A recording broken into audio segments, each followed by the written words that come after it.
Mr. Norquist, let me start with you. You were Mr. No Taxes. You were the guy who's gone around and drew up this no taxes pledge. You get people running for office to sign it, or you ask them to. Nearly every Republican, I think there are only 13 in Congress, 6 senators and 7 members of the House who haven't signed it.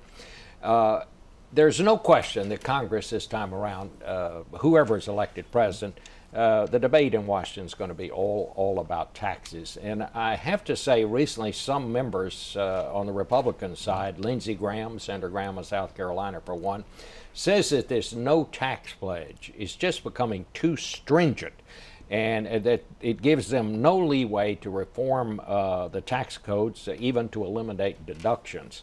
Is your pledge unrealistic? No, I think Senator one misunderstands the pledge. He has made that commitment to the voters of South Carolina, and I expect he'll keep that commitment, not to raise taxes. The pledge is a commitment not to raise net taxes. It was put in 1986 to help Reagan enact the Tax Reform Act of '86, which reduced marginal tax rates down to 15% and 28%, down from what had been 25 different rates over the years, down to 2. Top rates 15 and 28, and to broaden the base, so it's revenue neutral. So the pledge says that you can't ever use tax reform as a Trojan horse to increase the total tax burden on the American people. To that end, it's been helpful, and it will continue in the future. What if a congressman wants to eliminate a deduction, say?